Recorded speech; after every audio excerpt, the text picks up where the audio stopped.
Olá, este é o programa Panorama das Comissões. Na edição de hoje, vamos fazer um balanço das atividades da Comissão de Assuntos Sociais no primeiro semestre de 2023. E hoje com o presidente do colegiado, o senador Humberto Costa. Senador, em primeiro lugar, muito obrigado pela presença. E a gente poderia começar essa conversa com uma boa notícia, que é a sanção da Lei de Igualdade Salarial entre homens e mulheres no trabalho. Sua avaliação? Bom, eu entendo que foi muito positiva essa aprovação. É uma luta que já vem de muito tempo, uma conquista fundamental, especialmente para as mulheres. A nossa comissão votou em tempo recorde, tivemos a relatoria da senadora Tereza Leitão e permitiu, assim, que nós pudéssemos também votar no plenário num espaço de tempo muito rápido. E essa decisão marca um momento histórico para o nosso país. Todas as pesquisas sobre mercado de trabalho, todas as pesquisas de opinião que tratam do censo laboral das pessoas, sempre mostraram que as mulheres, embora exercendo funções iguais, muitas vezes exercendo com mais competência, elas eram discriminadas do ponto de vista salarial. E essa proposta, eu acredito que ela resgata, não é, uma dívida histórica que o Brasil tem com as suas mulheres. É uma demonstração importante do espírito que o Congresso Nacional tem nesse momento e, acima de tudo, também um novo tempo que estamos vivendo hoje, em que o governo manifestou apoio integral a essa proposição, que foi sancionada, inclusive, pelo presidente da República. Agora, essa questão da eficiência, já que a Constituição já garante isso. A gente precisa de uma lei para tornar efetivo, e a lei fala em punição. O senhor acha que era o que faltava para tratar de um assunto tão complexo? Não, eu acho que esse era um dos pontos que faltava, naturalmente, sem que haja algum tipo de sanção pelo não cumprimento dessa determinação da própria Constituição Federal, nós não temos como garantir que isso não seja letra morta, isso é importante. Mas a segunda coisa importante é que durante muito tempo se utilizou o componente vencimento para, dentro do vencimento, criar essas condições de desigualdade. E agora foi estabelecido muito claramente que essa igualdade deve valer para o salário, mas deve valer para os vencimentos como um todo. Claro, aquelas questões relativas ao mérito, ao desempenho na carreira, ao tempo, obviamente essas são diferenças naturais, normais, mas a partir de agora, pessoas exercendo as mesmas funções, com o mesmo tempo de trabalho e em condição de formação semelhante, elas têm que ser remuneradas da mesma forma no mercado de trabalho, ou seja, homens e mulheres devem receber uma remuneração igual. E saindo do mundo do trabalho e agora a gente indo para o campo da saúde, o senhor fez aí, junto com a comissão, audiência pública para tratar da questão da imunização, da baixa imunização no país, que é uma situação preocupante. Queria que o senhor analisasse, falasse sobre o resultado dessa audiência pública e como que o senhor está analisando, por que o Brasil chegou nessa situação. Bem, primeiramente é importante dizer que essa vai ser uma prioridade, uma obsessão da nossa comissão. O Brasil já teve durante muito tempo o reconhecimento por ter o melhor, mais amplo programa de imunizações no mundo, né? E perdemos essas posições de 2016 para cá. Tivemos uma redução drástica nas coberturas vacinais e precisamos voltar a conquistá-las, né? A audiência foi muito positiva, até porque mostrou uma complexidade das razões de por que nós estamos hoje vivenciando uma dificuldade de recuperar aquelas coberturas vacinais históricas. Primeiro é o fato de que temos uma geração de pais hoje que cresceram naturalmente sendo vacinadas, mas que não viveram o que era o problema, por exemplo, do sarampo, o problema de doenças como a varíola ou o problema gravíssimo da poliomielite.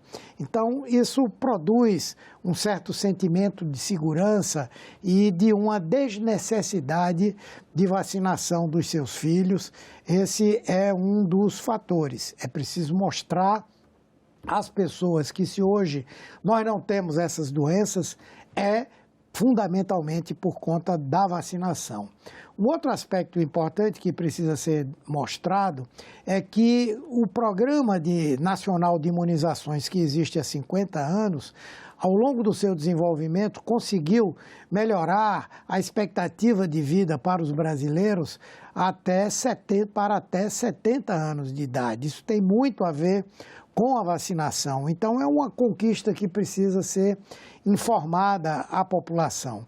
E um outro componente importante, além dos problemas estruturais do sistema de saúde, que tem um número imenso de salas de vacinação, de profissionais comprometidos com essa atividade, mas que se depara também com novos problemas, entre eles a existência de um movimento hoje, o chamado movimento anti-vacina, que procura permanentemente gerar dúvidas, desconfiança da população quanto à eficácia das vacinas, a sua segurança e, como tal, isso tem sido um fator importante para desestimular que os pais levem os seus filhos para a vacinação. Nós estamos falando de notícias falsas, fake news. Exatamente.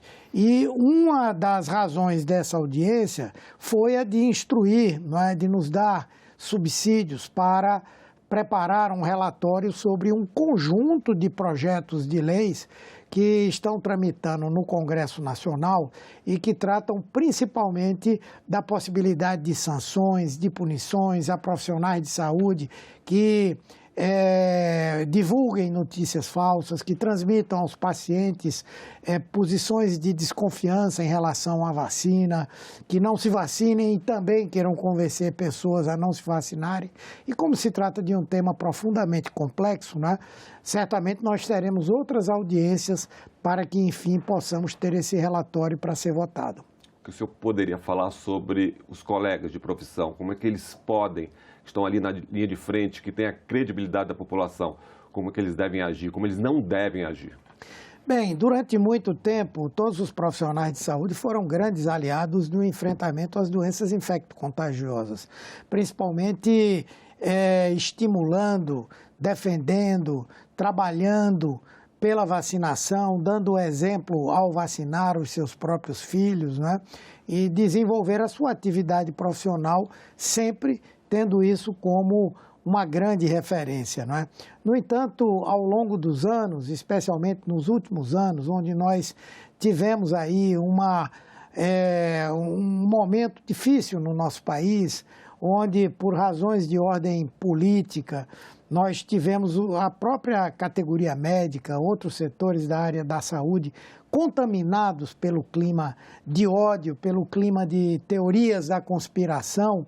Em muitas situações, os profissionais de saúde não agiram como aliados da política de saúde pública para o enfrentamento dessas doenças infecto-contagiosas. Obviamente que, de um lado, é preciso fazer com que essas pessoas tenham conhecimento, sejam melhor informadas, mas já é obrigação delas, por serem profissionais de saúde, deterem a informação adequada, respeitarem o conhecimento científico, de modo que eu acho que esses projetos de lei que procuram punir aqueles profissionais de saúde que negligenciem o seu trabalho em relação à imunização, sofram algum tipo de sanção.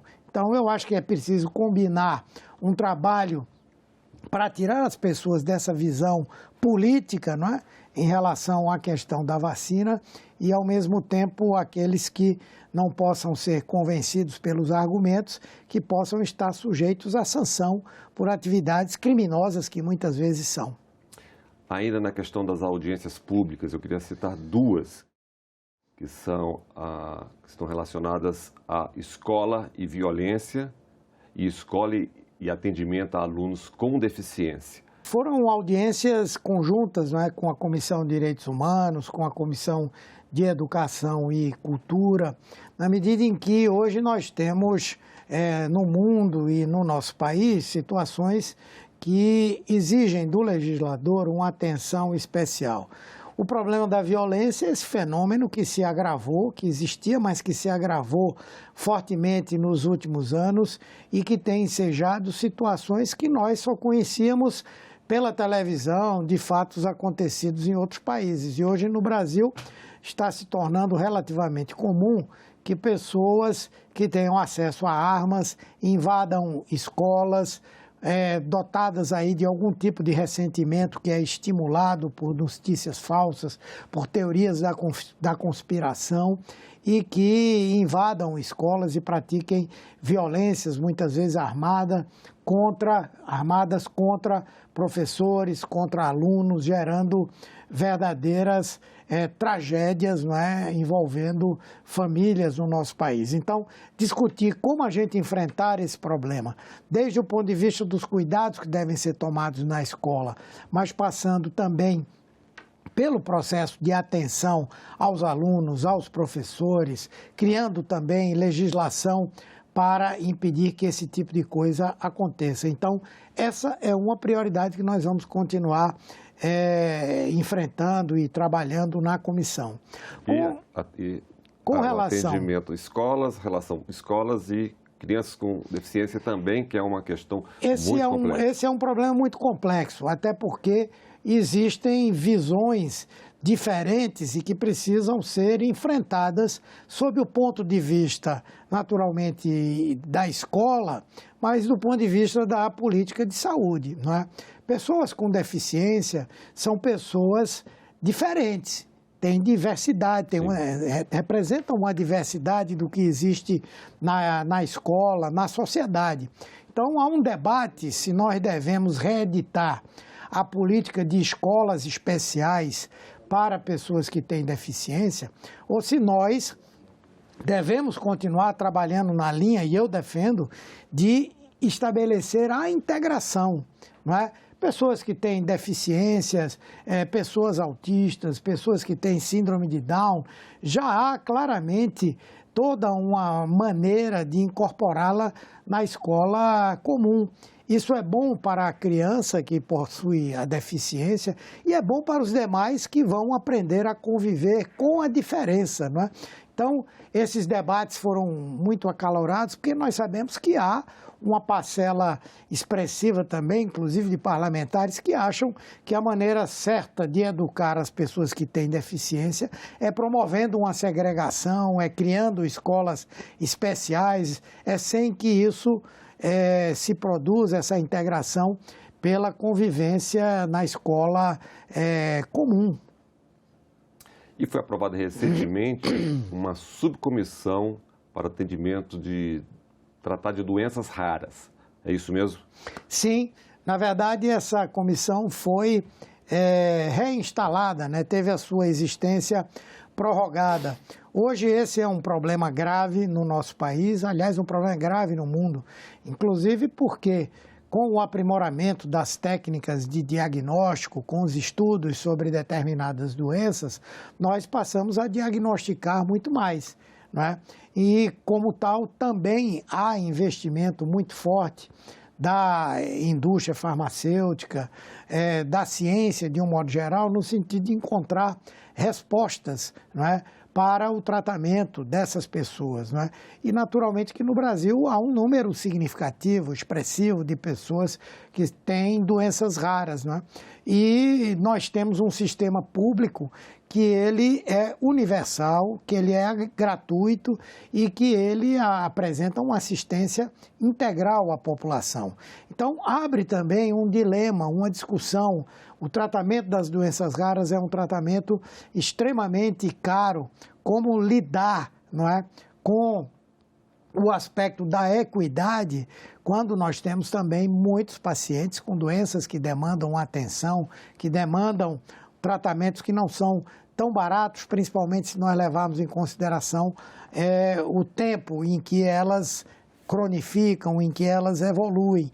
Então, um dos problemas que nós temos que encontrar é, primeiro, incorporar todo tipo de tecnologia que permita o diagnóstico e o tratamento, mas, ao mesmo tempo, como garantir, dentro do orçamento do Sistema Único de Saúde, o recurso suficiente para o tratamento dessas pessoas.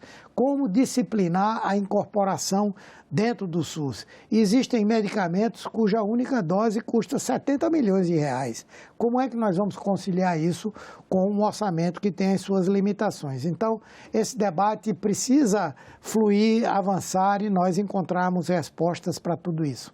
O outro projeto que passou pela Comissão de Assuntos Sociais, o projeto que cria o Dia Nacional da Diálise, que vai ser em agosto também, foi para a sanção. A importância da questão do debate dessa questão dos doentes renais. Sim, é muito grande, não é? Nós temos que trabalhar principalmente na perspectiva de que o tratamento dialítico, ele não somente é caro, como ele é também profundamente limitante. Uma hemodiálise, por exemplo, para um paciente com insuficiência renal crônica grave, tem que ser feita, às vezes, 3 vezes por semana.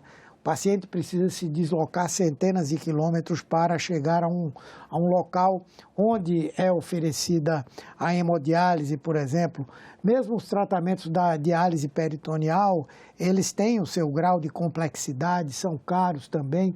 Então, nós temos que enfrentar o problema da diálise na perspectiva de um atendimento integral. Primeiro, nós temos que evitar o máximo possível que pessoas que têm doenças como diabetes, hipertensão arterial, doenças cardíacas, outras, que podem redundar em insuficiência renal crônica. Nós temos que garantir, por exemplo, a prevenção, a promoção, a garantia do atendimento ao paciente crônico, o acesso a tecnologias para acompanhar a evolução e, óbvio, que temos que garantir as condições para quem precisa da diálise poder fazer. Então, essa data é relevante para nós fazermos essa discussão. Mas temos que agregar também uma outra coisa importante, que representa cura, que é nós avançarmos o número de transplantes renais que são feitos no Brasil. O transplante renal, ele hoje é muito comum, a tecnologia para se fazer um transplante, ela é hoje de conhecimento de inúmeros profissionais. O próprio SUS tem muitos lugares onde o transplante é feito e nós precisamos melhorar, na verdade, a doação para que as pessoas, ao invés de ficarem obrigadas durante anos a fazer a diálise, elas possam se curar com a doação de um rim para um transplante. Senador, e um outro projeto que passou pela Comissão de Assuntos Sociais e que virou lei, foi sancionado, é o que muda o protocolo de atendimento às gestantes, oferecendo ecocardiograma e ultrassonografia para verificar problemas antes do nascimento. A importância desse projeto? É muito grande. Primeiro porque hoje são exames que podem ser feitos com relativa facilidade, não é? Grande facilidade. Nós temos a noção de que um pré-natal bem feito representa a possibilidade de redução significativa do número de mortes maternas. Infelizmente, no Brasil, muitas mães morrem durante ou depois do parto por doenças que poderiam ser detectadas anteriormente. E esses exames incorporados ao pré-natal representam um instrumento a mais para que o profissional que faz o pré-natal possa estabelecer um diagnóstico precoce sobre alguns problemas. Como eu disse, é uma tecnologia relativamente fácil de ser implementada. Hoje em dia é possível fazer o exame e o próprio diagnóstico do exame ser feito remotamente. Por isso, o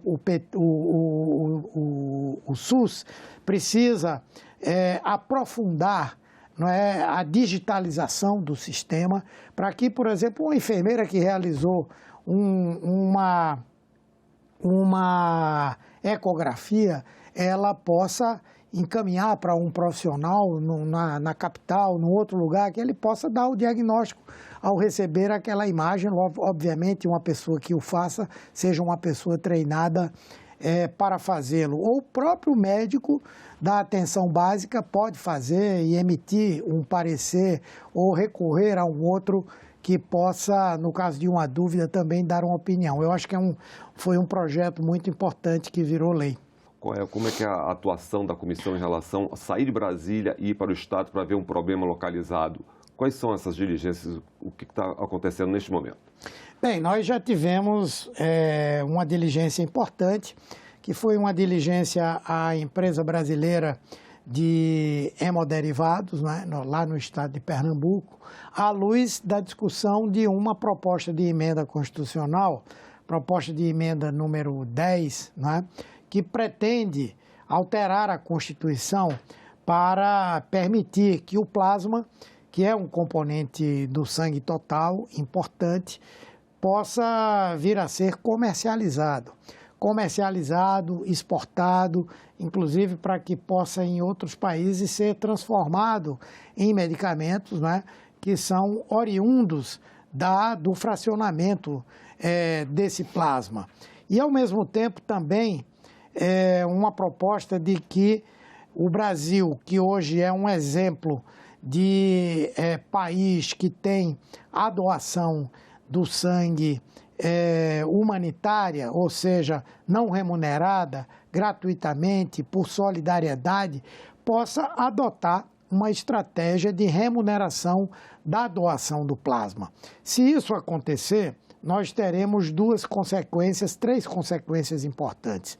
A primeira delas é a quebra desse espírito da doação humanitária.